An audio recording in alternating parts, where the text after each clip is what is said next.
ان الحمد للہ نحمده ونستعینه ونستغفره ونعوذ باللہ من شرور انفسنا ومن سیئات اعمالنا من يهده الله فلا مضل له ومن يضلل فلا هادي له واشهد ان لا اله الا الله وحده لا شريك له واشهد ان محمدا عبده ورسوله اما بعد فان خير الحديث كتاب الله وخير الهدي هدي محمد صلى الله عليه واله وسلم وشر الامور محدثاتها وكل محدثة بدعة وكل بدعة ضلالة وكل ضلالة في النار. اعوذ بالله السميع العليم من الشيطان الرجيم من همزه ونفخه ونفثه. بسم الله الرحمن الرحيم. رب اشرح لي صدري ويسر لي امري واحلل عقدة من لساني يفقهوا قولي. بسم الله الرحمن الرحيم. ان الله وملائكته يصلون على النبي يا ايها الذين آمنوا صلوا عليه وسلموا تسليما. اللهم صل على محمد وعلى آل محمد كما صليت على إبراهيم وعلى آل إبراهيم إنك حميد مجيد. اللهم بارك على محمد وعلى آل محمد كما باركت على إبراهيم وعلى آل إبراهيم إنك حميد مجيد. اللهم ربنا آتنا في الدنيا حسنة وفي الآخرة حسنة وقنا عذاب النار. لا إله إلا أنت سبحانك إني كنت من الظالمين. حسبنا الله ونعم الوكيل ولا حول ولا قوة إلا بالله العلي العظيم. يا حي يا قيوم برحمتك أستغيث ولا حول ولا قوة إلا بالله العلي العظيم. آمین. الحمدللہ آج 15 محرم الحرام 1441 ہجری میں بمطابق 15 ستمبر 2019 ہم انشاءاللہ تعالی قرآن کلاس نمبر 340 میں سورہ الضحیٰ سے آغاز کریں گے. پارہ نمبر 30 میں. یہ بھی مکی صورت ہے. قرآن حکیم میں اہم ترین صورتوں میں سے ایک صورت ہے اور شروع میں جو وحی نازل ہوئی ان صورتوں میں سے ایک یہ صورت ہے. آپ کو پتہ ہے کہ بخاری و مسلم میں ڈیٹیل حدیث آتی ہے کہ آپ صلی اللہ علیہ وآلہ وسلم پر جو پہلی وحی نازل ہوئی تھی وہ سورۃ العلق کی ابتدائی 5 آیات تھی. اس کے بعد انہی حدیث میں آتا ہے کہ ایک گیپ آ گیا تھا وحی میں. وہ فترت کا ایک پیریڈ آیا اور اس دوران لوگوں نے طرح طرح کی چیمہ گوئیاں کرنا شروع کر دیں. حتیٰ کہ جو ابو لہب کی بیوی تھی اس نے، صحیح بخاری میں آتا ہے کہ نبی صلی اللہ علیہ وآلہ وسلم سے کہا کہ لگتا ہے کہ محمد تمہارے شیطان نے تمہیں چھوڑ دیا ہے. نعوذ باللہ. یعنی نبی صلی اللہ علیہ وسلم پہ جو فرشتہ نازل ہوتا تھا نا اس کے بارے میں یعنی یہ بات کی کہ لگتا ہے کہ تمہارے شیطان نے تمہیں چھوڑ دیا ہے. جبرائیل علیہ السلام. تو یعنی وہ فترت کا پیریڈ تھا. اس کے بعد پھر دوبارہ سے آیات نازل ہونا شروع ہوئیں تو اس میں یہ سورہ الضحیٰ بھی نازل ہوئی جس میں آپ صلی اللہ علیہ وآلہ وسلم کو اللہ تعالیٰ نے تسلی دی کہ آپ کے رب نے آپ کو بے یار و مددگار نہیں چھوڑا. یعنی ایک نیچرل وقفہ تھا لیکن ظاہر ہے کہ نبی صلی اللہ علیہ وآلہ وسلم کی روحانی غذا تھی وہی. تو آپ علیہ السلام پہ تو یہ پیریڈ شاک گزرتا تھا. تو اللہ تبارک و تعالیٰ نے آپ صلی اللہ علیہ وآلہ وسلم کی دل جوئی فرمائی اس حوالے سے. تو یہ پھر آیات نازل ہوئیں. اعوذ باللہ من الشیطان الرجیم. بسم اللہ الرحمن الرحیم. والضحیٰ واللیل اذا سجا. قسم ہے روشن دن کی اور رات کی جب وہ سکون کے ساتھ چھا جاتی ہے. دن اور رات اللہ نے جوڑے کی شکل میں پیدا کی ہیں. دن نہ ہو تو رات کی قدر نہیں آتی اور رات نہ ہو تو دن کی قدر نہیں آتی. تو رات اور دن اگرچہ ایک دوسرے کا اپوزٹ ہے لیکن اللہ تبارک و تعالی نے اس اپوزٹ چیز کی وجہ سے ایک دوسرے کی قدر میں اضافہ فرمایا ہے۔ یہ مثال اس لیے دی جا رہی ہے کہ جس طرح دن اور رات اگرچہ بالکل 180 ڈگری ہیں، ایک بالکل روشن اور ایک تاریک، لیکن ان کی اہمیت اپنی جگہ موجود ہے۔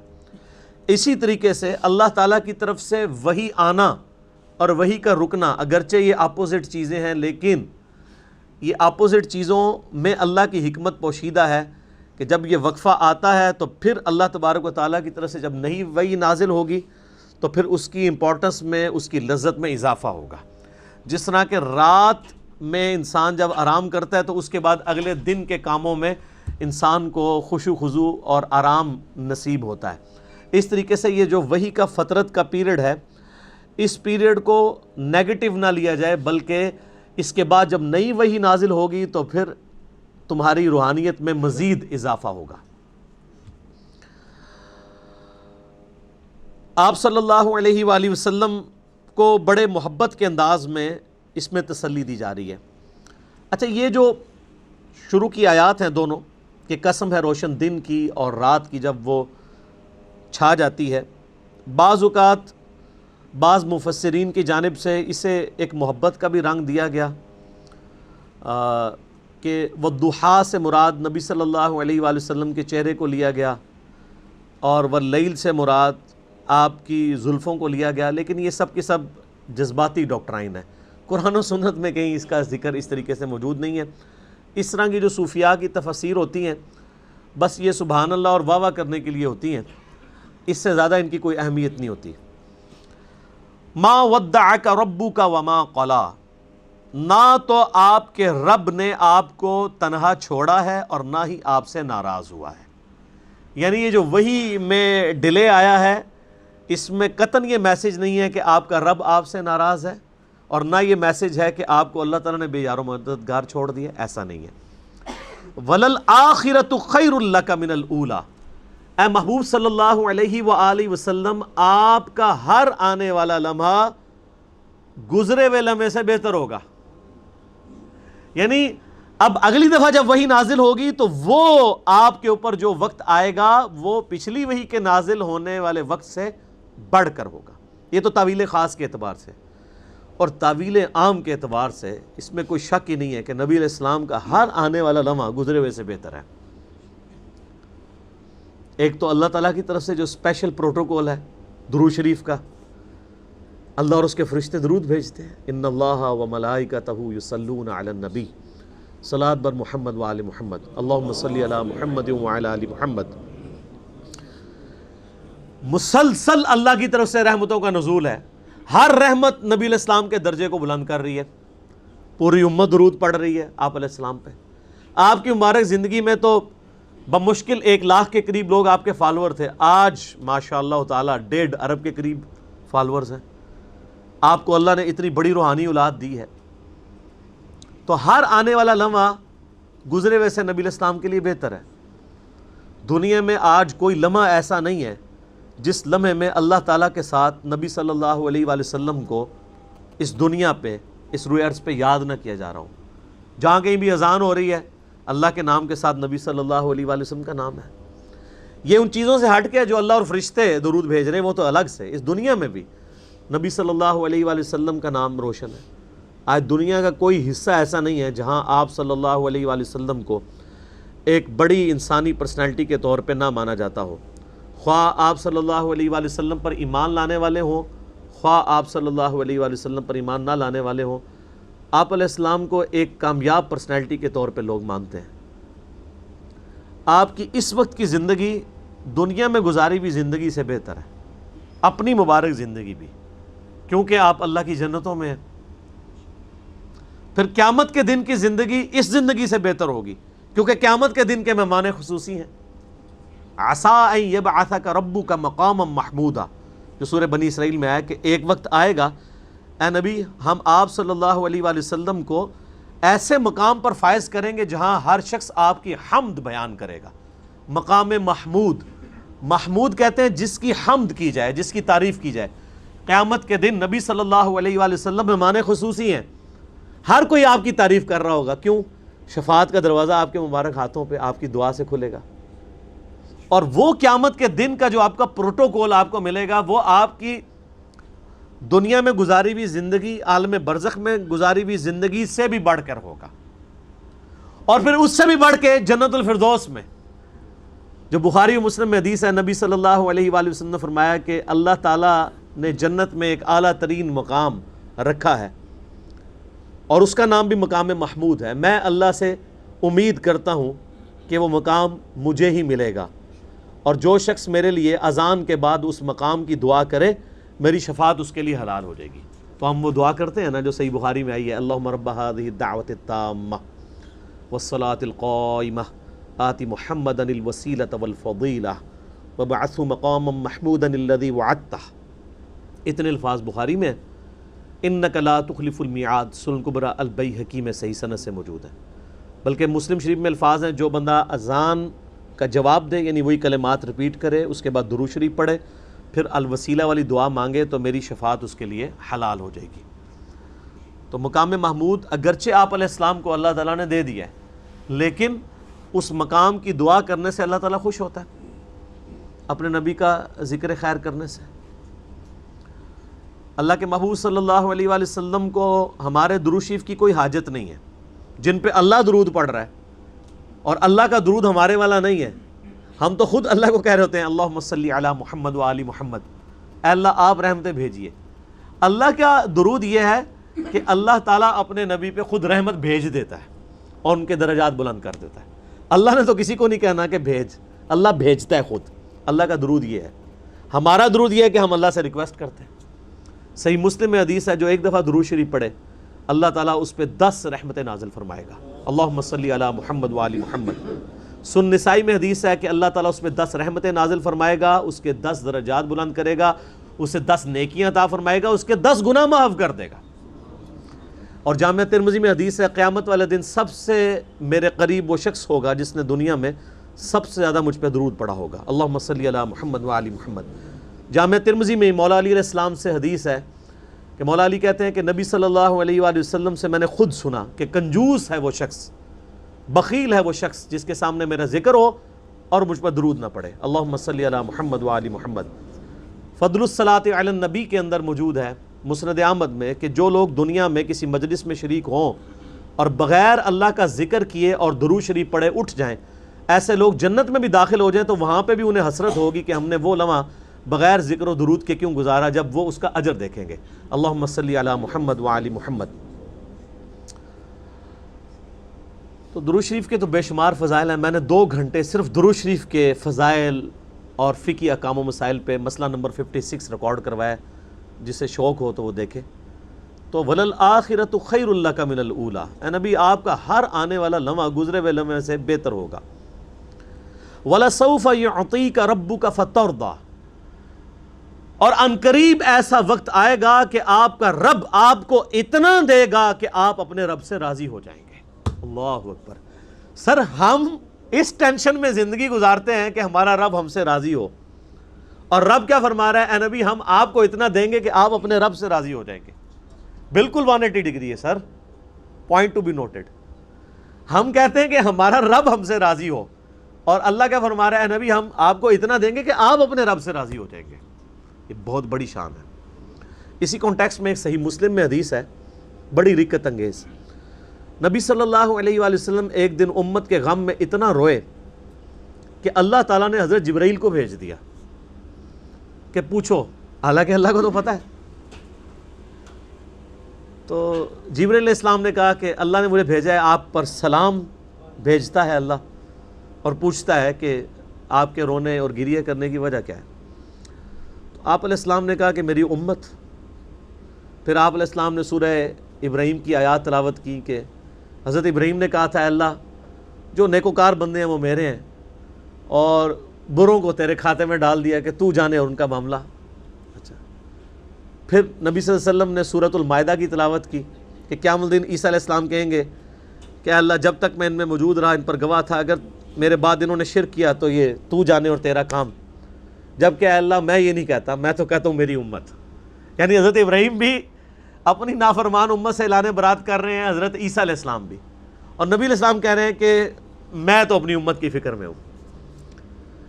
تو حضرت جبرائیل علیہ السلام کو پھر اللہ تعالیٰ نے وحی کی اور انہوں نے نبی علیہ السلام سے کہا کہ میرے محبوب سے فرما دو کہ ہم آپ کو آپ کی امت کے معاملے میں قیامت والے دن رسوا نہیں کریں گے۔ یہ وہی چیز ہے وَلَسَوْفَ يُعْطِيكَ رَبُّكَ فَتَرْضَىٰ، ان قریب آپ کا رب اتنا آپ کو دے گا کہ آپ اپنے رب سے راضی ہو جائیں گے۔ وہ دینا کیا ہے؟ مقام شفاعت۔ آپ صلی اللہ علیہ وآلہ وسلم کی شفاعت کی برکت سے امت کے گنہگار لوگوں کی بخشش ہو جائے گی انشاءاللہ تعالی۔ اللہ تعالی ہم سب کو قیامت والے دن اپنے محبوب صلی اللہ علیہ وآلہ وسلم کی شفاعت نصیب فرمائے۔ آپ صلی اللہ علیہ وآلہ وسلم اور آپ کے اہل بیت کے ساتھ قیامت والے دن ہمیں محشور فرمائے، آمین۔ تو آپ کا رب ان قریب آپ کو اتنا دے گا کہ آپ اپنے رب سے راضی ہو جائیں گے۔ تو نبی صلی اللہ علیہ وآلہ وسلم کی رضا بھی اس کے اندر ہے کہ ان کی امت کے لیے کوئی بخشش کا معاملہ بن جائے۔ آپ صلی اللہ علیہ وآلہ وسلم کو امت کی اتنی ٹینشن ہے، اور ماشاءاللہ امت ٹینشن فری ہے۔ امت کہتی ہے جو کچھ بھی ہیں تیرے محبوب کی امت سے ہیں، اور آپ صلی اللہ علیہ وآلہ وسلم کو تو پتہ تھا کہ معاملہ کتنا خطرناک ہونا ہے۔ اچھا، یہ تصویر کا ایک رخ ہے، تصویر کا ایک دوسرا رخ اس سے بھی زیادہ خطرناک ہے۔ وہ سورۃ الفرقان کی آیت نمبر 30 ہے، وقال الرسول یا ربی ان قوم اتخذوا هذا القرآن مہجورا۔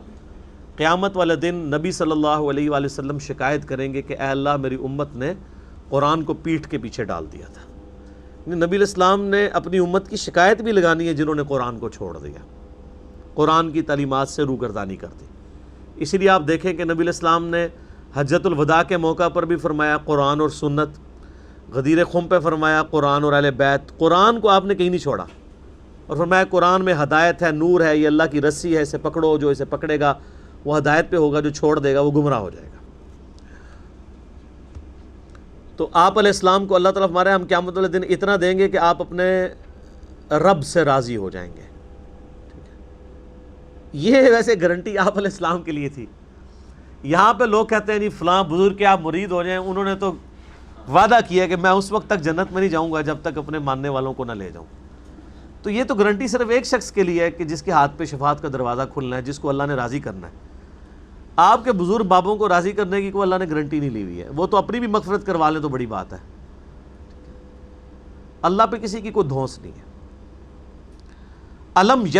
علم یجد کا یتیما فآوا، پھر اللہ تعالیٰ نے اپنے نبی علیہ السلام پہ احسانات گنوائے ہیں۔ اے نبی، کیا ہم نے آپ کو یتیم نہیں پایا تھا اور اپنی آغوش رحمت میں پناہ دے دی تھی؟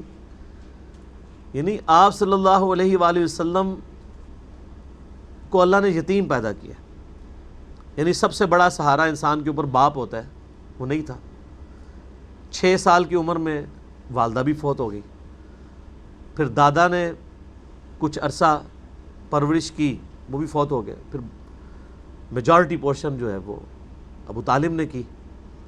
تو اللہ تعالیٰ نے دنیاوی اسباب بھی پیدا کیے، آپ علیہ السلام کو آغوش رحمت میں تو لیا، لیکن ظاہر اسباب کے ذریعے، چونکہ بڑا احسان آپ کے اوپر جناب ابی طالب کا تھا، اور وہ احسان اللہ نے پھر اس طرح اتروایا کہ سیدنا علی ابن ابی طالب علیہ السلام کی پرورش نبی علیہ السلام نے کی ہے، سیدہ خدیجہ نے کی ہے، دنیا میں احسان اتروا دیا کہ ابو طالب نے پرورش کی، نبی صلی اللہ علیہ وآلہ وسلم نے کی، اور نبی علیہ السلام نے ان کے بیٹے کی پرورش کی، حتیٰ کہ اپنی بیٹی کا رشتہ بھی دیا، اور وہ وحی الہی سے۔ سنن نسائی کے اندر صحیح سند سے حدیث موجود ہے کہ سیدنا ابو بکر عمر نے بھی سیدہ فاطمہ کے لیے رشتہ مانگا تھا، لیکن نبی علیہ السلام نے انکار کر دیا، فرمایا چھوٹی ہے۔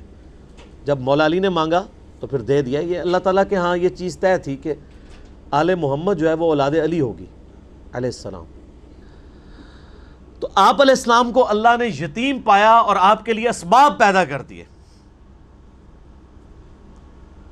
پیچھے تو آغوش رحمت میں تو اللہ نے نہیں لیا تھا، دنیا میں اسباب اللہ تعالیٰ پیدا فرماتا ہے۔ وَوَجَدَكَ ضَالًّا فَهَدَىٰ، اور اے نبی علیہ السلام آپ کو ہم نے اپنی طرف خود رفتہ پایا، آپ ہماری تلاش میں تھے تو ہم نے آپ کو منزل مقصود تک پہنچا دیا۔ یہ اپروپریٹ ٹرانسلیشن ہے، یہ وہ آیت مبارکہ ہے جس کے ترجمے میں بڑے بڑے تراجم کرنے والے علماء نے دھوکہ کھایا ہے۔ بعض لوگوں نے اس کو بالکل لفظی ترجمہ کر دیا حالانکہ قرآن حکیم کے لفظی ترجمہ کرتے وقت کانٹیکسٹ کا بھی خیال رکھنا ضروری ہے۔ انہوں نے اس کا ترجمہ کیا کہ ہم نے آپ کو پایا گمراہ پس ہدایت دے دی، یہ ترجمہ بھی درست ہے، لیکن یہ نبی علیہ السلام کے کیس میں درست نہیں ہوگا۔ کیوں؟ قرآن کی دوسری آیات اس کے خلاف ہے، ما ضل صاحبکم وما غوا، تمہارے نبی نہ کبھی بہکے ہیں نہ کبھی بے راہ چلے ہیں، وہاں پہ بھی ضلہ کے الفاظ موجود ہیں، ضال۔ اچھا، یہ جو ترجمہ ہے کہ آپ علیہ السلام کو ہم نے اپنی محبت میں خود رفتہ پایا تو ہدایت کے اعلیٰ ترین درجے پر پہنچا دیا، یہ فٹ ان بیٹھتی ہے قرآن کے اندر۔ کس طرح؟ قرآن حکیم میں ضال کا ترجمہ محبت کے اعتبار سے سیدنا یعقوب علیہ السلام کے لیے آیا ہے۔ یعقوب علیہ السلام کے بیٹوں نے اپنے باپ کے بارے میں کیا کہا تھا؟ ان ابانا لفی ضلال مبین، ہمارا ابا جو ہے وہ تو یوسف کی محبت میں ڈوب چکے ہیں۔ یہ نہیں وہ کہہ رہے تھے کہ ہمارا ابا گمراہ ہو چکا ہے، ظاہر ہے وہ صحابی تھے، بیٹے تھے، مسلمان تھے، باپ پیغمبر ہے، پیغمبر کو یہ تو نہیں انہوں نے کہنا تھا گمراہ ہو گئے۔ وہاں ضال کا ترجمہ کیا ہے؟ ہمارے ابا تو یوسف کی محبت میں اندھے ہو چکے ہیں، وہاں پہ بھی لفظ ضلال مبین آیا ہے، یعنی محبت میں ڈوب چکے ہیں۔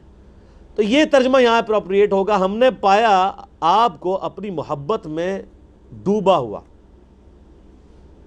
تو آپ کو ہدایت کے اعلیٰ ترین درجے پر پہنچا دیا، کیونکہ ڈیٹم لیول کی ہدایت تو ہوتی ہے ہر پیغمبر کے پاس۔ سورہ یونس کی آیت نمبر 15 میں آیا نا، اے نبی ان سے فرماؤ میں اتنا عرصہ تم میں رہا ہوں، کیا تم نے مجھ سے پہلے کوئی ایسی بات سنی ہے؟ اگر اب میں یہ دعویٰ کر رہا ہوں کہ میں اللہ کا پیغمبر ہوں تو میرا ماضی اس پر گواہ ہے کہ میں نے کبھی جھوٹ نہیں بولا، میرا پورا کریکٹر ہے تمہارے سامنے صادق اور امین کا، تو اب میں نے عمر کے اس حصے میں آ کے ایسی بات کیوں کرنی ہے؟ آپ علیہ السلام کی اعلان نبوت سے پہلے کی 40 سال کی زندگی کو اللہ نے قرآن میں دلیل بنایا ہے آپ کی نبوت پہ، تو اس کا مطلب ہے کہ وہ زندگی بھی اللہ کی اسپیشل پروٹیکشن میں تھی۔ البتہ یہ بات ٹھیک ہے کہ نبی مبعوث جس وقت ہوتا ہے اس وقت اس کو یہ پتہ چلتا ہے کہ وہ اللہ کا پیغمبر ہے، اس سے پہلے وہ اللہ کی حفاظت میں ضرور ہوتا ہے، ورنہ تو زندگی گزارنی مشکل ہو جائے۔ یہ نبی علیہ السلام سے چند مہینے نہیں گزرے، وحی کا جب انقطاع ہو گیا تو 40 سال اس تلاش میں گزرے ہیں کہ کب مجھ پہ وحی نازل ہوگی، تو ایک ایک لمحہ کاٹنا مشکل ہو جائے، تو ایسا نہیں تھا۔ اور اس کا ذکر جو ہے وہ سورہ الشورى میں ہے، ما کنت تدری ما الکتاب ولا الایمان، اے نبی اس قرآن کے نزول سے پہلے نہ تو آپ اللہ کی کتاب کے بارے میں جانتے تھے نہ ہی ایمان کی تفصیلات، ہم نے اس قرآن کے ذریعے آپ کو ہدایت کے اعلیٰ ترین درجے تک پہنچایا ہے۔ قرآن بالکل واضح ہے۔ پچھلے دنوں آپ کو پتہ نا یہ اہل سنت کے ہاں ہی بریلوی مکتبہ فکر میں بڑا ایک مناظروں والا سلسلہ چل رہا ہے، ڈاکٹر اشرف آصف جلالی صاحب کا اور سعید اسد صاحب کا، اس میں میرا ایک کلپ ریکارڈڈ ہے یوٹیوب پہ، نبی علیہ السلام کو نبوت کب ملی؟ آپ اللہ کے ہاں ہمیشہ سے خاتم النبیین ہیں، میں نے احادیث پیش کی ہیں، لیکن ظاہر ہے کہ جب دنیا میں اناؤنسمنٹ ہوتی ہے وہ ظاہر ہے 40 سال کی عمر میں ہوئی ہے۔ فی نفسی ہی پیغمبر ضرور تھے، لیکن اس کی اناؤنسمنٹ اور اس کی انسانی اعتبار سے اسٹیبلشمنٹ 40 سال کی عمر میں ہوئی ہے۔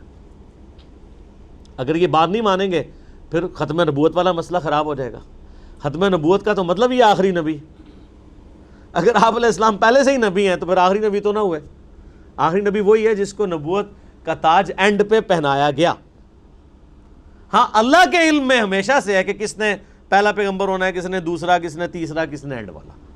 تو میرا یوٹیوب پہ وہ کلپ ہے، اس کا جو آپ کو عنوان ملے گا نا رومن میں، وہ ہے مناظرہ between Saeed Ahmad Asad and doctor Asif Ashraf Jalali. وہ آپ لکھیں تو وہ کلپ کھل جائے گا، اس میں نے یہ سارے عقیدے کو کھول کے بیان کیا، اور ایک میرا ڈیٹیل لیکچر ہے مسئلہ نمبر 88A اور B، عصمت انبیاء کے عقیدے پہ شبہات کا تحقیقی جائزہ۔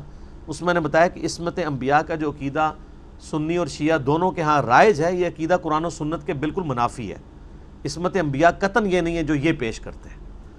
اگر اس عقیدے کو صحیح مان لیا جائے جو انہوں نے پیش کیا ہے، تو قرآن حکیم میں جو انبیاء کی غلطیاں ذکر ہوئی ہیں ان کا کیا کریں گے؟ حضرت آدم علیہ السلام کی غلطی، حضرت نوح علیہ السلام کے کافر بیٹے کے لیے دعا کرنے کی غلطی اور قرآن میں معافی مانگنا، حضرت موسیٰ علیہ السلام سے ایک بندے کا قتل ہو جانا اور اس کے اوپر آپ کی شرمندگی، خود نبی علیہ السلام کے بارے میں 4 جگہ آیا ہے منافقین کے جنازہ پڑھنے کے اوپر جو آپ کے اوپر اللہ تعالیٰ نے گرفت فرمائی، منافقین کو غزوہ تبوک پہ چھوڑے جانے پر تو حضور تو الفاظ ہیں نبی اللہ آپ کو معاف کرے، آپ نے کیوں منافقین کو جانے دیا؟ پھر غزوہ احد کے موقع پہ جو آپ کی زبان سے بد دعا نکل گئی تھی، تو اللہ تعالیٰ نے سورہ آل عمران میں فرمایا لیس لک امر من الشیء لیس لک من الامر شیء، اے نبی آپ کو کسی معاملے میں اختیار نہیں ہے، اللہ چاہے تو ان کو ہدایت دے دے، اور ان کو ہدایت بھی مل گئی۔ تو عصمت انبیاء کا عقیدہ یہ ہے کہ نبی گناہ سے محفوظ ہوتا ہے، لغزش، خطا اور غلطی ہو سکتی ہے لیکن اس پہ قائم نہیں رہے گا۔ اب نبی اور غیر نبی میں یہ فرق ہے کہ غیر نبی پہ وحی نہیں آنی تو وہ قائم بھی رہ سکتا ہے، ہو سکتا ہے وہ ہٹ درمی کی وجہ سے توبہ بھی نہ کرے، لیکن نبی کا معاملہ یہ ہوگا کہ اگر کہیں پہ کوئی اس طرح کا ایرر آئے گا تو اللہ کی طرف سے اصلاح ہو جائے گی۔ اس لیے نبیوں کو ہم معصوم اس حوالے سے مانتے ہیں، وہ والا معصوم نہیں جو انڈیا پاکستان بنگلہ دیش میں سنی اور شیعہ دونوں کے مولویوں نے اور تقریباً اجماع ہی کیا ہوا ہے اس کے اوپر انہوں نے، اور کہانیاں کرائی ہوئی ہیں۔ تو وہ جب قرآن لوگ پڑھتے ہیں لوگ کہتے ہیں قرآن میں تو کچھ اور لکھا ہے، اور جا کے جب مولویوں سے پوچھتے ہیں مولوی کہتے ہیں جی آپ جو ہے نبیوں کے گستاخ ہو گئے، کیونکہ وہ جو انہوں نے کہانی کرائی ہے اس کہانی سے ہٹنا نہیں چاہتے۔ بھئی عقیدہ وہ ہے جو قرآن میں ہے، باقی تو سب آپ کے مولویوں کی لکھی ہوئی کتابیں ہیں نا۔ دو گتوں کے درمیان جو کتاب ہے جو حجۃ الوداع پہ غدیر خم پہ نبی الاسلام نے دی ہے وہ تو یہ کتاب ہے نا، ٹھیک ہو گیا۔ تو اس میں احمد بریلوی صاحب نے ترجمہ بالکل ٹھیک کیا ہے، مولانا مودودی کا ترجمہ بھی بالکل ٹھیک ہے، ڈاکٹر اسرار صاحب نے بھی ترجمہ بالکل ٹھیک کیا ہے کہ آپ کو اپنی محبت میں سرگرداں پایا، خود رفتہ پایا تو آپ کو منزل مقصود تک پہنچا دیا۔ وَوَجَدَكَ عَائِلًا فَأَغْنَى، ہم نے آپ کو حاجت مند پایا تو غنی کر دیا۔ آپ دیکھیں یہ غنی سے مراد یہ نہیں کہ آپ کو مال و دولت بہت مل گئی، آپ کے اندر غنا تھی اور زہد کی زندگی میں بھی آپ صلی اللہ علیہ وآلہ وسلم کی مبارک زبان پہ کبھی شکوہ نہیں آیا، طبیعت میں غنا تھی، جو کچھ ہوتا تھا وہ لوٹا دیا کرتے تھے۔ اور یہ غنا آپ کو پھر آگے آل محمد میں بھی نظر آئے گا، وہ سارا رنگ اور جھلک نظر آئے گی۔ دنیا کو 3 طلاقیں دی ہوئی، اسی لیے آپ دیکھیں نا کہ عقیل ابن ابی طالب جو تھے صحابی ہیں، حضرت علی کے بھائی ہیں، یہ حضرت علی سے ناراض ہو کے امیر شام کی طرف چلے گئے تھے، کیونکہ حضرت علی تو وظیفہ نہیں کھلا سکتے تھے ان لوگوں کو، وہ تو بیت المال سے ذرا بھی یعنی مس یوز نہیں اسے ہونے دیتے تھے۔ تو آپ کے اپنے رشتہ دار بھی آپ سے ناراض تھے اس معاملے میں، کیونکہ انہوں نے نبی علیہ السلام کی تربیت میں رہے تھے، ان کو پتہ تھا۔ بخاری و مسلم میں حدیث ہے، سیدہ عائشہ کہتی ہیں کہ حضور کی وفات تک محمد اور آل محمد کا یہ حال تھا کہ بعض اوقات 1 مہینہ، بعض اوقات 2 مہینے، بعض اوقات 3 مہینے تک ہمارے گھروں میں چولہا نہیں جلتا تھا، ہوتا ہی نہیں تھا کچھ پکانے کے لیے۔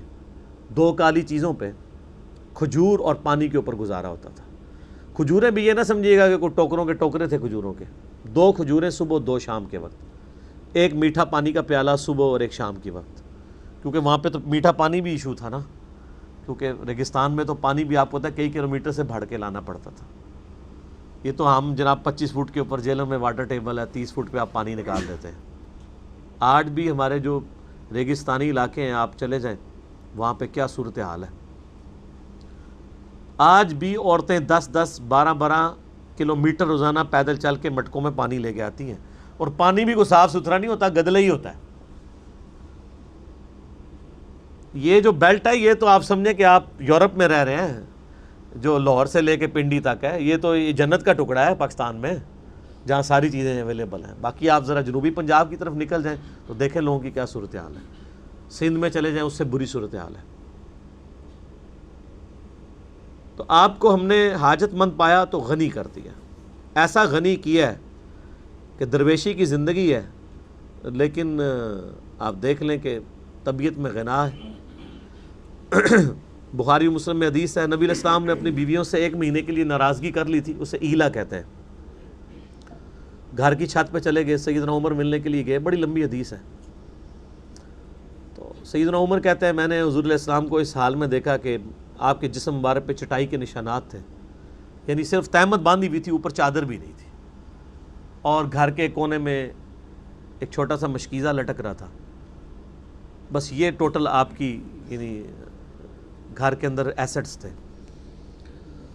تو سیدنا عمر نے رونا شروع کر دیا کہ یا رسول اللہ کیسر و کسرا تو دنیا کے مزے لوٹ رہے ہیں اور آپ تو اللہ کے نبی ہیں، تو آپ علیہ السلام نے بڑا سخت جملہ بولا. آپ فرمایا عمر لگتا ہے کہ دنیا کی حقیقت ابھی بھی تجھ پہ نہیں کھلی. کیا تو اس بات پہ راضی نہیں ہے کہ کیسر و کسرا دنیا کے مزے لوٹیں اور ہم آخرت کی سعادت؟ پھر بخاری مسلم کی حدیث ہے مجھے یہ خطرہ نہیں تم میرے بعد بھوکے مرو گے، مجھے یہ ڈر ہے کہ دنیا کے خزانے تم پہ کھول دیے جائیں گے اور تم پھر دنیا کی محبت میں گرفتار ہو کے ایک دوسرے کو قتل کرو گے اور تم بھی اسی طریقے سے تباہ و برباد کر دیے جاؤ گے جس طرح کہ اگلی امتیں. اور یہی آپ دیکھ لیں ہوا ہے پھر.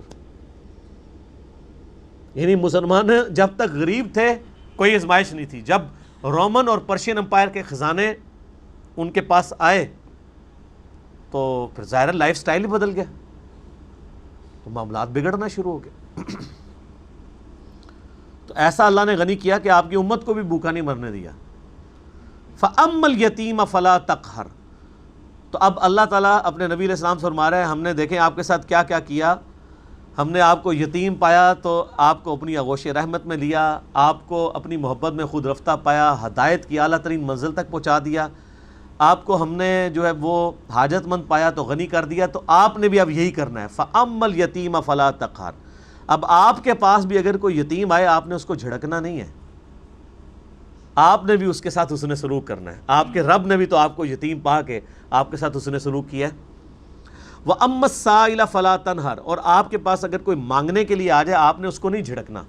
دیکھیں آپ بھی تو سائل تھے ہماری محبت کے، ہم نے آپ کو ہدایت کے اعلیٰ ترین درجے تک پہنچایا. آپ کے پاس بھی کوئی اللہ کے تعارف کے لیے دین سیکھنے کے لیے آئے آپ نے اسے جھڑکنا نہیں ہے. اور دنیاوی اعتبار سے بھی اگر کوئی غریب آ جائے تو آپ نے اس کو بھی نہیں جھڑکنا. وَأَمَّا بِنِعْمَةِ رَبِّكَ فَحَدِّثْ. اور اپنے رب کی نعمتوں کا خوب چرچا کیا کریں. اور یہ ظاہر ہے کہ پیغمبر کی خوبی ہوتی ہے کہ اللہ کی نعمتوں کا وہ چرچا کرتا ہے کہ مجھ پہ اللہ کا یہ فضل ہے. ھذا من فضل ربی. پیغمبر یہ نہیں کہتا کہ حضرت صاحب کی دعا سے نگاہ مرشد، یہ نہیں ہوتا. پیغمبر کہتا ہے ھذا من فضل ربی، یہ میرے رب کا فضل ہے. تو آپ اپنے رب کی نعمتوں کا خوب چرچا کیجیے. یہی آیت ہمارے بریلوی بھائیوں اور اہل تشیع بھائیوں کی طرف سے کوٹ کرتے ہیں. میلاد جب وہ منانا شروع کرتے ہیں نا اور اس میں جھنڈیاں اور یہ سب کچھ، وہ کہتے ہیں نہیں قرآن میں آیا کہ اپنے رب کی نعمتوں کا خوب چرچا کرو. تو اس کائنات میں تو ہم پہ سب سے بڑی نعمت اللہ کی جو ہے وہ محمد رسول اللہ ہے صلی اللہ علیہ وآلہ وسلم. لقد من اللہ علی المؤمنین اذ بعث فیہم رسولا. بے شک اللہ کا احسان ہے کہ انہی میں سے ایک رسول ان میں مبعوث کیا گیا. تو اللہ کا یہ اتنی بڑی نعمت ہے، اس میں کوئی شک نہیں ہے. تو میں نے اس پہ پھر کہا تھا کہ اس نعمت جو سب سے بڑی نعمت ہے اس کو منانے کا طریقہ بھی اللہ کے نبی نے ضرور بتایا ہوگا. جب اتنی بڑی چیز ہے تو اس کا طریقہ آپ کے مولویوں کو تو ایجاد کرنے کی ضرورت نہیں ہے. تو پہلے تو ہم الزامی جواب کے طور پہ شروع کرتے ہیں کہ بتائیں کہ محمد اور آل محمد اور اصحاب محمد علیہم السلام اجمعین انہوں نے کون سی جھنڈیاں لگا کے تو میلاد منایا، کون سے جلوس نکالے ہیں. چلیں لائٹنگ تو آج کے زمانے کی ہے، لیکن جھنڈیاں، جھنڈے، جلوس، یہ سارے معاملات تو اس زمانے میں بھی ہو سکتے تھے. مولا علی کیا ہر سال میلاد مناتے تھے اس طریقے پہ جس طرح آپ مناتے ہیں؟ تو وہ فوراً چٹا جواب ہی آپ کو دیں گے. وہ کہیں گے یہ تو بعد میں شروع ہے. جو چیز دین میں بعد میں شروع ہو اس کو نہ کرنے والے پر کس طریقے سے ٹونٹ کی جا سکتی ہے.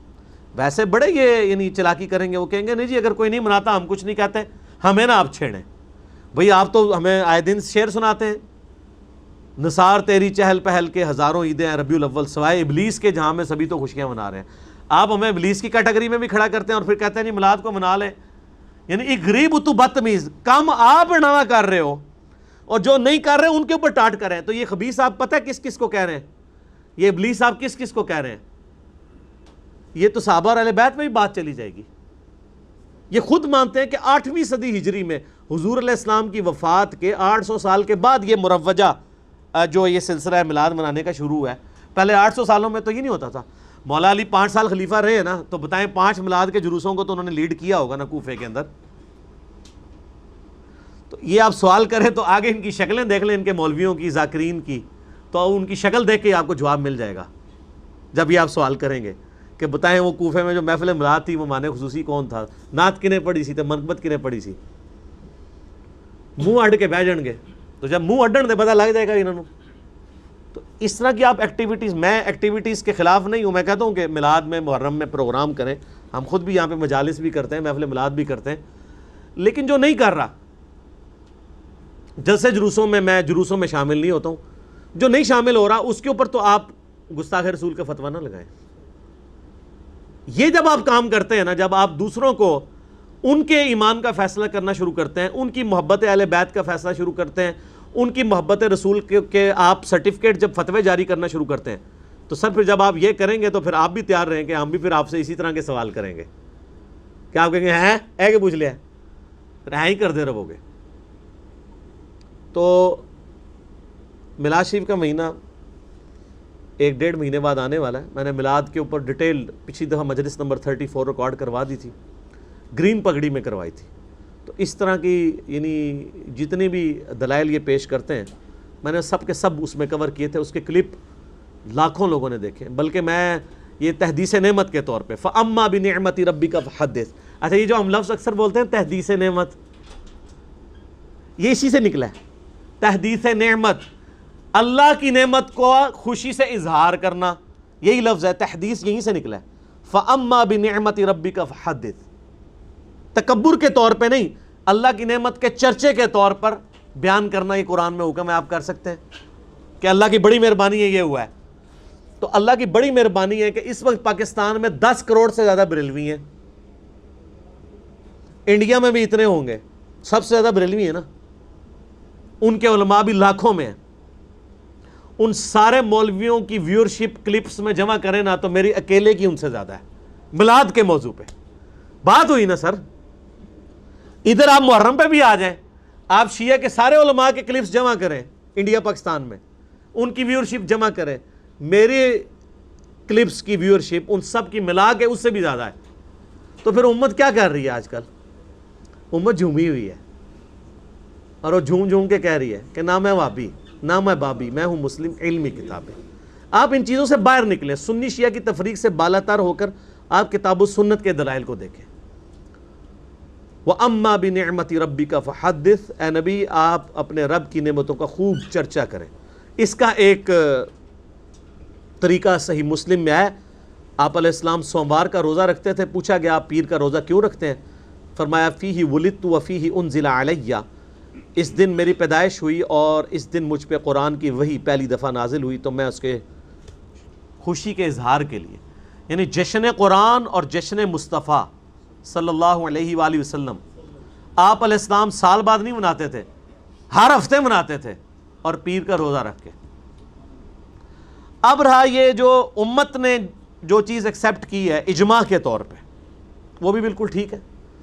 مستدرک الحاکم میں حدیث ہے میری امت کبھی بھی گمراہی پہ جمع نہیں ہوگی. یعنی پوری امت اگر کوئی کام کر رہی ہو، امت کا ایک گروہ نہیں، پوری امت کم از کم اتنی بات پہ متفق ہے کہ میلاد کے مہینے میں نبی صلی اللہ علیہ وآلہ وسلم کا ذکر خیر ہونا چاہیے. بریلوی میلاد مصطفیٰ کانفرنس کر رہے ہیں، دیوبندی سیرت مصطفیٰ کانفرنس کر رہے ہیں، اہل حدیث محمد رسول اللہ کانفرنس کر رہے ہیں. نام مختلف رکھے ہوئے ہیں. شیعہ بھی میلاد مصطفیٰ کانفرنسز کر رہے ہیں، کوئی 17 ربیع الاول کو کر رہا ہے، کوئی 12 کو کر رہا ہے، کوئی 9 کو کر رہا ہے، کوئی پورا مہینہ کر رہا ہے. لیکن امت نے اس پہ اتفاق کر لیا ہے کہ میلاد کے مہینے میں میلاد ڈسکس ہونا چاہیے، نبی علیہ السلام کی مبارک زندگی. تو یہ اجماع امت ہے. سن تبرانی میں صحیح سند سے عبداللہ ابن مسعود کا قول ہے کہ جس کو امت اچھا سمجھنا شروع کر دے، امت کا ایک گروہ نہیں، پوری امت، وہ اللہ کے نزدیک بھی اچھا ہے.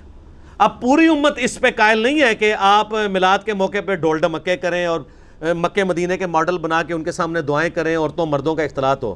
یہ ایک فرقہ ہی اس کو لے کے چل رہا ہے، پوری امت نہیں اس کو مانتی، پوری امت.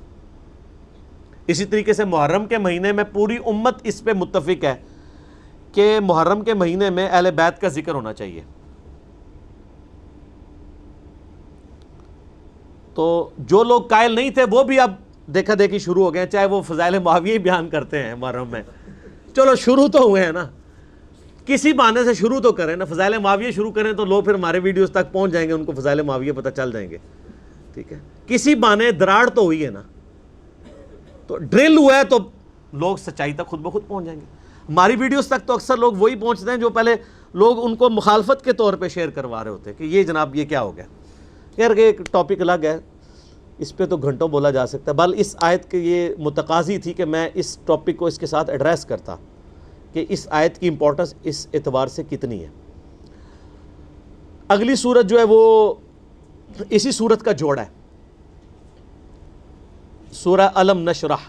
یہ بھی اسپیسیفکلی نبی علیہ السلام کی مبارک ذات سے ریلیٹڈ ہے. علم نشرح لک صدرک, اے نبی صلی اللہ علیہ وآلہ وسلم کیا ہم نے آپ کی خاطر آپ کا سینہ کشادہ نہیں کیا.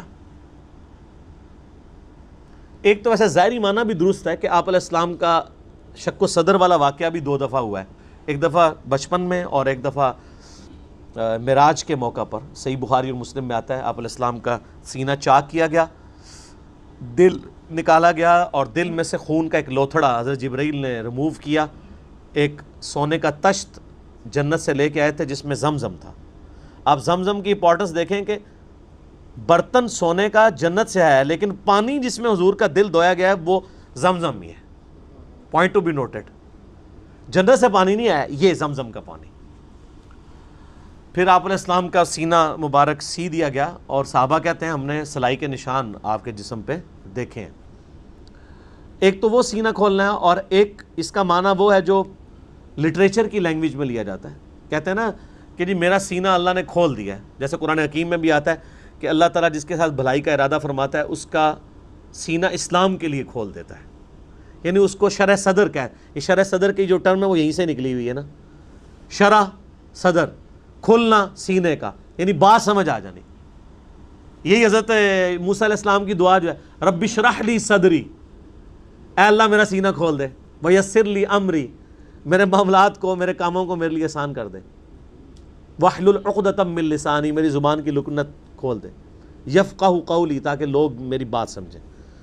یہ حضرت موسیٰ علیہ السلام کی زبان میں لکنت تھی, یہ دعا وہ مانگا کرتے تھے, اللہ تعالیٰ نے اس کی برکت سے ان کی لکنت کھول دی. یہ آج بھی دعا بڑی افیکٹو ہے, اس لیے آپ دیکھیں جب بھی ہم تقریر سٹارٹ کرتے ہیں کوئی بھی بیان تو اس کے سٹارٹ میں یہ پڑھتے ہیں دعا. اس دعا میں صرف اپنی زبان کی روانگی نہیں مانگی گئی ہے بلکہ اگلوں کے بھی دماغ میں میری بات آ جائے. آپ تو بڑا اچھا بول رہے ہیں, سامنے والے کو سمجھ ہی کوئی نہیں آ رہی, یفقہوا قولی, میری بات بھی سمجھ آئے ان کو. یہ نہ میں بات کوئی اور کر رہا ہوں الٹ سمجھ آ رہی ہو, یہ بھی ہو جاتا ہے بعض اوقات لوگ بات ایسی کر رہے ہوتے ہیں بالکل الٹ سمجھ آ رہی ہوتی ہے. اللہ کی تائید نہ ہونا تو ایسے ہی ہوتا ہے. آپ لوگوں کے سنیں عجیب و غریب لوگ باتیں کر رہے ہوتے ہیں, ویسے تو باتیں بھی عجیب کرتے ہیں کہ علماء کی بات نہ ان کا سر ہوتا ہے نہ پاؤں. صحیح بھی بات کریں نا بعض اوقات وہ بات کے پیچھے عظیمت نہیں ہوتی کہ آگے بات سمجھ بھی آئے, لیکن بعض لوگوں کو اللہ تعالیٰ نے اتنی عظیمت دی ہے. مثلا میں آپ کو مولانا اسحاق صاحب کی بات کرتا ہوں رحمہ اللہ تعالیٰ. مولانا اسحاق صاحب کی آپ کوئی ویڈیو سن لیں, کوئی کلپ سن لیں, ایک ریڑے والے کو سنا دیں, ایک ڈاکٹر کو سنا دیں, ایک انجینئر کو سنا دیں, وہ سارے ایک بار آششکار اٹھیں گے یار بابا بول رہے کہ تم ہے. یہ اللہ کی عظیمت ہے ان کے ساتھ کہ ان کی بات سمجھ آتی ہے. ایسے وہ جناب ایک ایک جملہ لگتا ہے, یہ تو بندہ یعنی دیکھ کے بھی پڑھے نا تو اس طرح کے الفاظ کا چناؤ نہیں ہوگا وہ جو فل بدی بولتے تھے, چاہے وہ پنجابی بول رہے ہو یا اردو بول رہے ہو. یہ اللہ کی عظیمت ہوتی ہے. تو اس لیے یہ دعا مانگی جاتی ہے کہ اللہ میرا بھی سینہ کھول دے, میری زبان کی لکنت بھی کھول دے تاکہ میری بات لوگوں کو سمجھ آئے. اور یہ جن لوگوں کی زبان میں لکنت ہے نا, فزیکل لکنت موجود ہے, ان کے لیے بھی یہ دعا بڑی افیکٹو ہے. رب اشرح لی صدری ویسر لی امری واحلل عقدۃ من لسانی یفقہوا قولی. یہ سورہ طٰہٰ کی شروع کی آیات ہیں. ڈاکٹر ذاکر نائک خود کہتے ہیں کہ میری زبان میں اتنی لکنت تھی کہ اگر مجھ سے کوئی نام میرا پوچھے میں اپنا نام را را را را را را را کر اتنی دفعہ میں کرتا تھا تو میرے, اور آپ دیکھیں ان کی زبان میں کتنی لکنت ہے. وہ کہتے ہیں میں نے اسی دعا کا ورد کیا, رب اشرح لی صدری ہوئی. آپ دیکھیں کیسے زبان چلتی ہے, انگلش کتنی فلوئنٹلی بول رہے ہوتے ہیں.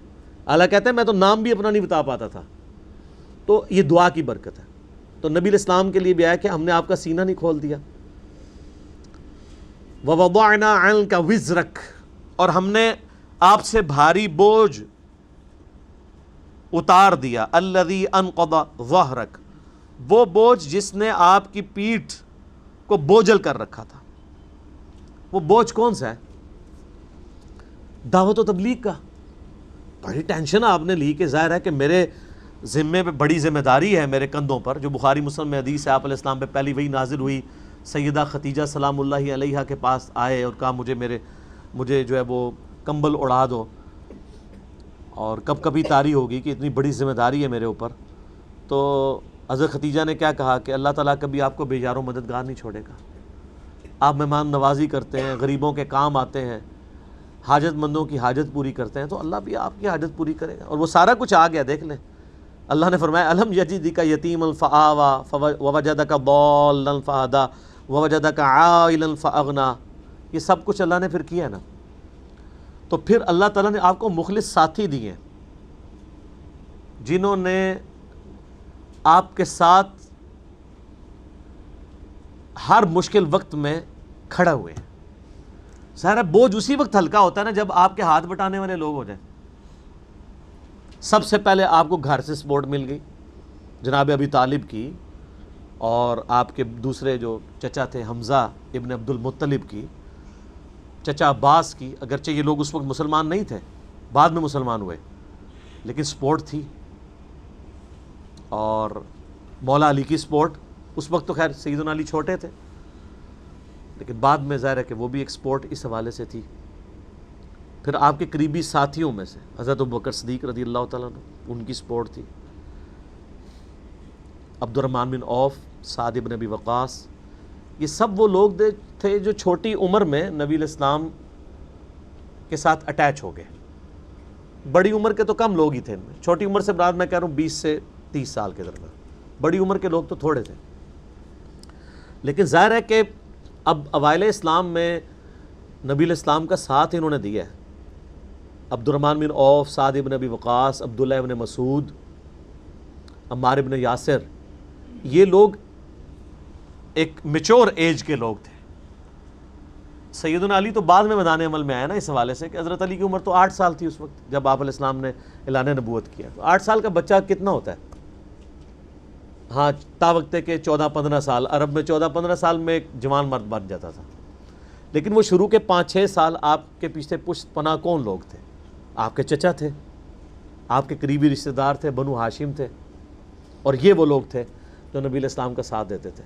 تو آہستہ آہستہ اللہ تعالیٰ نے پھر بوجھ ہلکا کیا، حتیٰ کہ آپ دیکھ لیں حجۃ الوداع کے موقع پر آپ علیہ السلام کے سامنے ہزاروں لوگ موجود تھے، اور آپ نے ان کو پھر گواہ کیا کہ میں نے اللہ کا پیغام تم تک پہنچا دیا ہے، اب یہ تمہاری ذمہ داری ہے۔ بخاری مسلم میں آتا ہے جو یوم النحر کا خطبہ ہے اور یوم عرفہ کا خطبہ، کہ تم اس پیغام کو دوسروں تک پہنچانا۔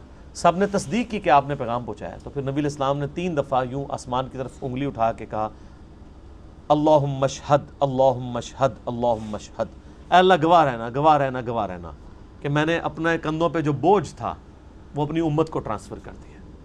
سر پھر امت نے بھی تو حق ادا کیا ہے نا۔ اسلام تو عرب کی سرزمین تک تھا، لیکن آپ علیہ السلام کی وفات کے بعد پھر جس پیشن کے ساتھ صحابہ کرام نے اس دین کو پوری دنیا تک پہنچایا ہے، ود ان فیو ایئرس کتنی بڑی چینج آئی ہے۔ پورے یعنی پیشن کے ساتھ، حالات و واقعات فیوریبل بھی نہیں تھے، عرب کے قبائل بھی مرتد ہو گئے تھے، پھر بھی اس دعوت کو لے کے اٹھے ہیں، اور کس طریقے سے رومن اور پرشین امپائر جو ہے وہ روندی گئی ہیں بڑے لمیٹڈ ریسورسز کے ساتھ، اتنی بڑی بڑی سپر پاورز۔ وَرَفَعْنَا لَكَ ذِكْرَكَ، اور اے نبی ہم نے آپ کی خاطر آپ کے ذکر کو بلند کر دیا۔ کیسا بلند ہوا ہے؟ دنیا میں کوئی جگہ ایسی نہیں ہے، کوئی وقت ایسا نہیں ہے کہ جہاں پر اللہ کے ذکر کے ساتھ نبی علیہ السلام کا ذکر اذان کی شکل میں نہ ہو رہا ہو، نماز میں درود شریف نہ پڑھا جا رہا ہو۔ پوری نماز ہی آپ علیہ السلام کا بھی ذکر ہے۔ جب آپ کہتے ہیں اہدنا الصراط المستقیم، تو صراط المستقیم کون سا ہے؟ نبی صلی اللہ علیہ وسلم کا راستہ۔ درود شریف میں تو ڈائریکٹ آپ علیہ السلام کا نام آ جاتا ہے، اس کے علاوہ بھی ہر وقت آپ علیہ السلام کا ذکر ہے۔ تو اس کے اوپر میں پیچھے چونکہ گفتگو کر چکا ہوں، وَلَلْآخِرَةُ خَيْرٌ لَكَ مِنَ الْأُولَى، آپ علیہ السلام کا ہر آنے والا لمحہ گزرے ہوئے سے بہتر ہے۔ اس کانٹیکسٹ میں نے ساری گفتگو کر لی ہے، اس آیت کو بھی اس کے ساتھ آپ جوڑ لیں، وَرَفَعْنَا لَكَ ذِكْرَكَ، ہم نے آپ کی خاطر، یعنی آپ کے ساتھ جو اللہ کی محبت ہے، کہتا ہے نا میں نے تیری خاطر یہ کام کیا. یہ الفاظ بڑے غور طلب ہیں. ایک تو یہ بھی ہو سکتا تھا کہ اے نبی ہم نے آپ کا ذکر بلند کیا, نہیں, وَرَفَعْنَا لَكَ, ہم نے بلند کیا تیری خاطر تیرا ذکر, یعنی جو تیرا اور میرا تعلق ہے اس تعلق کی وجہ سے ہم نے آپ کے ذکر کو بلند کیا. سورہ النساء میں بھی آتا ہے نا, اے نبی مجھے تیرے رب ہونے کی قسم, یہ اس وقت تک مؤمن نہیں ہوں گے جب تک کہ ہر فیصلے میں تمہیں حاکم نہ مان لیں اور پھر دل سے اس کو تسلیم بھی کر لیں. یہ نہیں ہے کہ اوپر سے صرف فیصلہ مانیں, دل میں بھی اگر حرج پائیں گے نا تو مومن نہیں ہوں گے. وَيُسَلِّمُ تسلیما, سر تسلیم آپ کے سامنے خم نہ کرتے جب تک. فَإِنَّ مَعَ الْعُسْرِ يُسْرًا إِنَّ مَعَ الْعُسْرِ يُسْرًا, پس ہر مشکل کے ساتھ آسانی ہے, بے شک ہر مشکل کے ساتھ آسانی ہے. ایک ہی آیت کو 2 دفعہ ریپیٹ کیا, یہ بڑی اہم ترین آیت ہے. ہر مشکل کے ساتھ آسانی ہے. ایک معنی اس کا یہ ہے کہ مشکل آئے گی چلی جائے گی, پھر آسانی کا وقت بھی آ جائے گا. دیکھیں نا, ایک وہ وقت تھا کہ آپ علیہ السلام رات کے اندھیرے میں مولا علی علیہ السلام کو اپنے بسترے پر لٹا کر امانتیں سپرد کر کے جا رہے ہیں حضرت ابوبکر کو ساتھ لے کر غار ثور میں, پھر اس سے آگے. اس وقت آپ علیہ السلام نے کیا کچھ آپ کے دل پہ خیال آ رہا ہوگا کہ میری قوم نے مجھے اس طریقے سے نکال دیا ہے, لیکن اللہ تعالیٰ نے اسی قوم کی طرف فاتح بنا کر آلموسٹ 8 سالوں کے بعد آپ کو مکے کے اندر انٹر کروایا. وَلَلْآخِرَةُ خَيْرٌ لَكَ مِنَ الْأُولَى, آنے والا لمحہ گزرے ہوئے سے بہتر ہوا.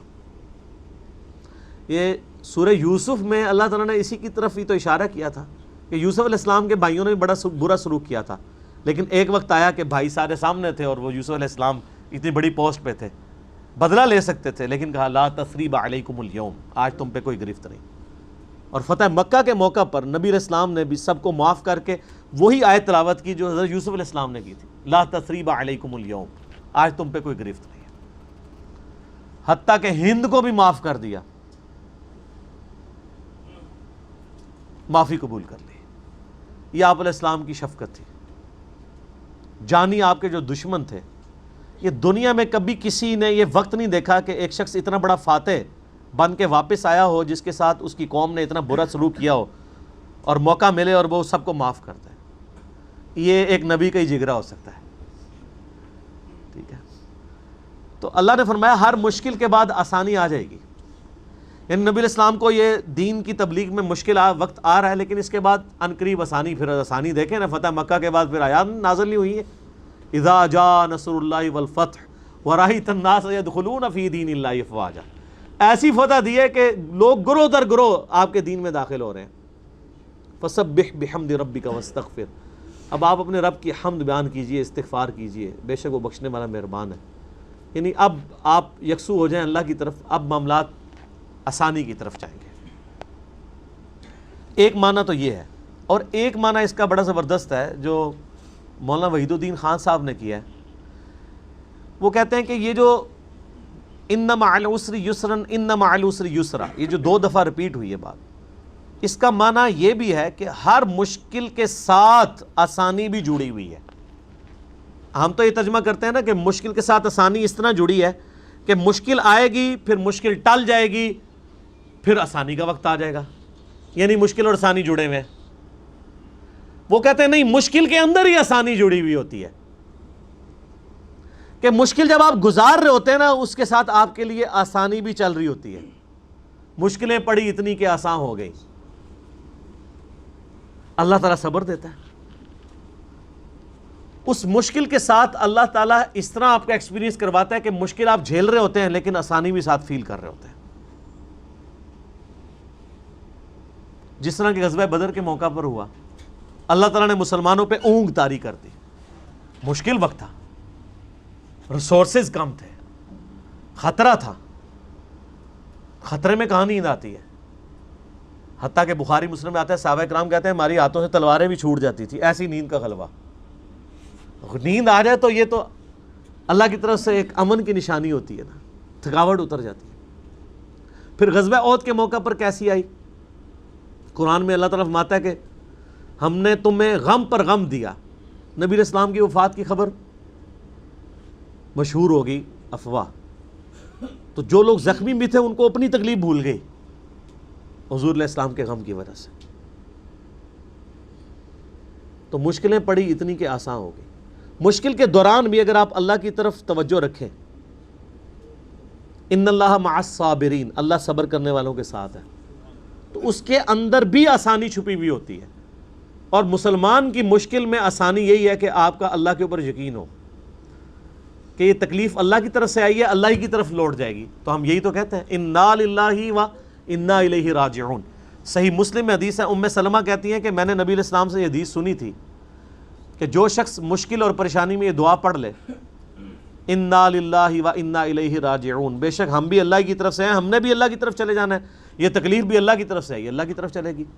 اللہم اجرنی فی مصیبتی، اے اللہ مجھے اس مصیبت میں اجر دے، واخلف لی خیرا منہا، اور تو بہتر خلیفہ بن جا میرے لیے، اس کے لیے اس سے بہتر نعم البدل میرے لیے کر دے. تو کہتی ہیں کہ میرا خاوند جب ابو سلمہ فوت ہوا تو میں نے یہ دعا پڑھ لی، اور پھر میں سوچتی تھی کہ ابو سلمہ جیسا تو کوئی صحابی نہیں ہے حضور کے اصحاب میں سے، تو مجھے اس سے بہتر خاوند کیسے ملے گا. تو جب میری عدت پوری ہوئی تو نبی صلی اللہ علیہ وسلم نے پیغام نکاح بھجوا دیا، تو مجھے دعا کا اجر دنیا میں مل گیا. اور ام سلمہ حضور کی وہ بیوی ہیں جو سب سے آخر میں فوت ہوئی ہیں. واقعہ کربلا کے بھی 2 سال بعد فوت ہوئی ہیں، یہ اس وقت تک زندہ تھی ام سلمہ سلام اللہ علیہا ورضی اللہ تعالی عنہا وعلیہ السلام. تو یہ دعا آپ یاد رکھیں. میرے یوٹیوب پہ کلپ ہے، مصیبت کی خبر کو خوشی میں بدلنے والی دعا، اللہ تعالیٰ بہتر نعم البدل دے دے گا.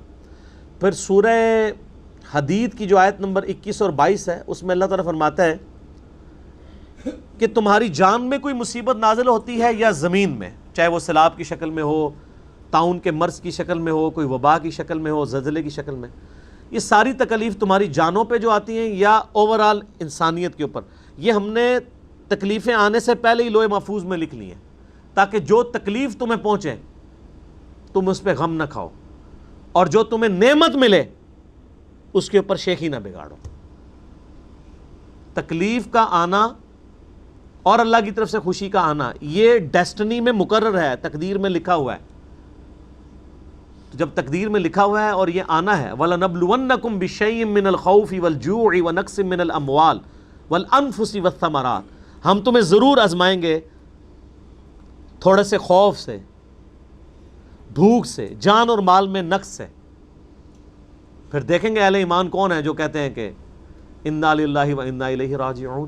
تو اللہ نے آزمانا ضرور ہے، لیکن مسلمان کی روش یہ ہے کہ وہ اللہ کی طرف رجوع، اور ہمارے پاس اور کوئی چارہ بھی نہیں ہے. خدا ہماری ضرورت ہے، خدا نہ ہو تو ہم اپنی تکلیف بھی نہیں کاٹ سکتے. الٹیمیٹلی تکلیف کے اوپر آپ کیا کہتے ہیں؟ جو اللہ کی مرضی. لیکن یہ تکلیف کے شروع میں ہی کہنا چاہیے، واہ ویلا کرنے کے بعد نہیں، کیونکہ نبی علیہ السلام فرمایا صبر وہ ہے جو صدمے کے آغاز میں کیا جائے.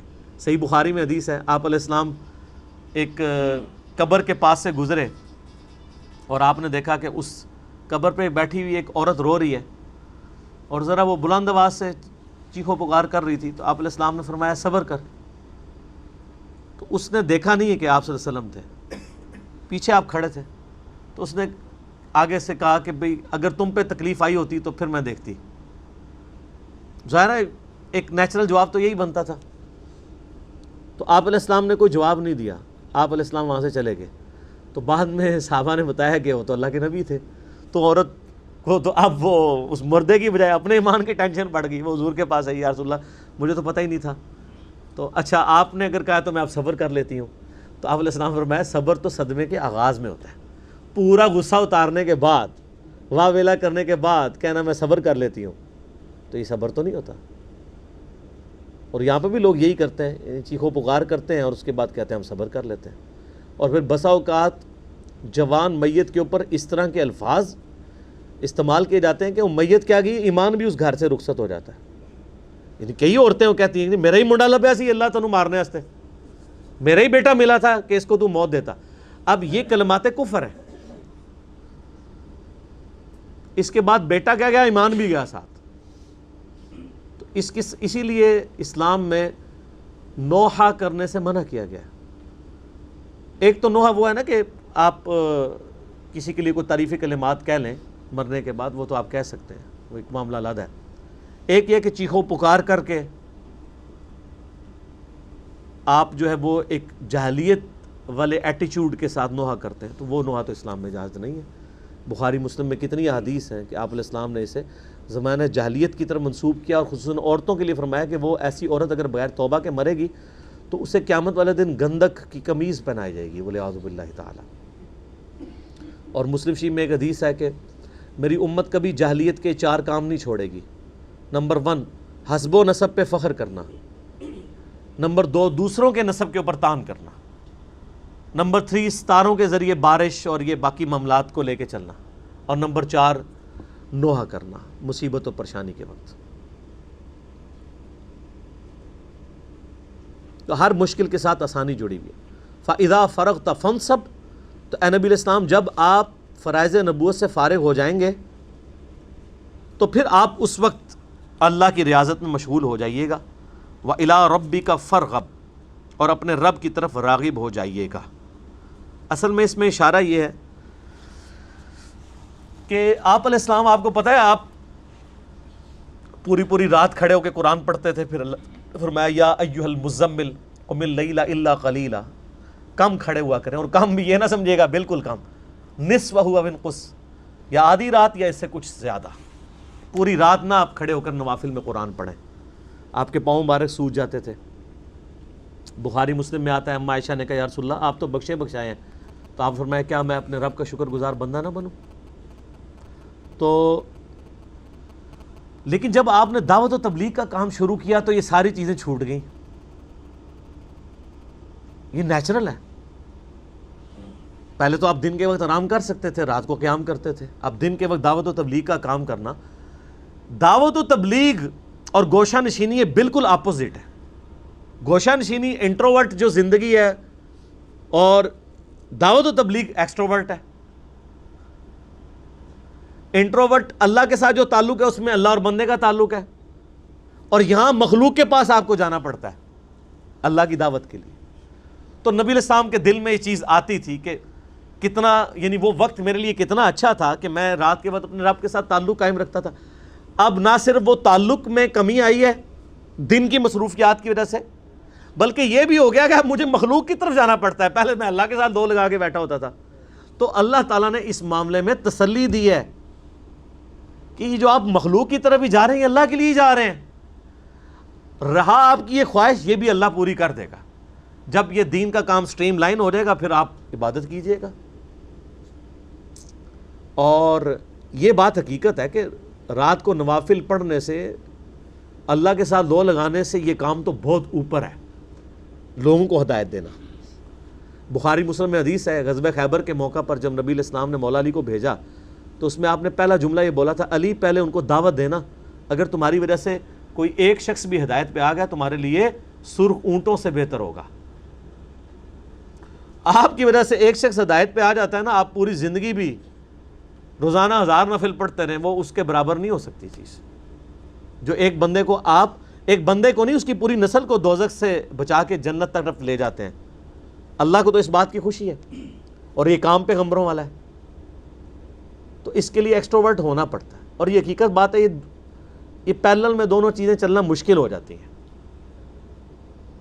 اور بعض لوگ اس کی وجہ سے دعوت و تبلیغ کا کام بھی چھوڑ دیتے ہیں۔ دعوت و تبلیغ کے کام میں مصیبت بھی بہت بڑی ہے، لوگوں کی آپ کو تکلیفیں اٹھانی پڑیں گی، لوگ آپ پہ تانے کریں گے، لوگ آپ کو مارنے پیٹنے پہ بھی اتر آئیں گے، آپ کے اوپر کمنٹس بھی پاس کریں گے، گھر والوں سے آپ کو جو ہے وہ تکلیف اٹھانی پڑیں گی، ڈانٹ پلائیں گے سارے کہ تو کیڑے پاسے لگ گئے ہیں، جبکہ آپ اکیلا رات کو کھڑے ہو کے روزانہ 10 پارے پڑھتے رہے، نہ محلے والوں کو کوئی فکر ہوگی آپ کی کہ یہ کس طرف لگ گیا ہے، نہ آپ کے گھر والوں کو ہوگی۔ لیکن آپ اسی محلے میں نکل کے لوگوں کو کہیں گے یار یہ کتاب و سنت کی طرف آ جاؤ، قرآن کا راستہ اختیار کرو، شرک چھوڑ دو، برے کام چھوڑ دو، نماز پڑھا کرو، تو سب کو فکر لگ جائے گی آپ کی۔ اس سے بھی بڑھ کے آپ بے نمازی ہوں، آپ کو کسی نے نہیں کہنا نماز پڑھو، لیکن آپ نماز میں رفع دین شروع کر دیں تو بے نمازی بھی آپ کو سمجھانا شروع کر دیں گے، اور تو کیڑے پاسے لگ گئے ہیں۔ فرق دیکھا آپ نے؟ یہ یعنی ان کے گمراہ ہونے کے لیے اتنا ہی کافی ہے کہ وہ بے نمازی جو خود نماز نہیں پڑھتے، اگر کوئی سنت کے مطابق نماز شروع کر دے اس کو سمجھانے لگ پڑتے ہیں، اور جب وہ نماز نہیں پڑھ رہا تھا اس کو کوئی نہیں آ کے سمجھاتا کہ تو نماز نہیں پڑھتا، اور اگر وہ پڑھنا شروع کر دے سنت کے مطابق تو سارے بے نمازی بھی سمجھانا شروع کر دیتے ہیں۔ اس سے آپ اندازہ لگا لیں کہ دعوت و تبلیغ کا کام بہت مشکل کام ہے۔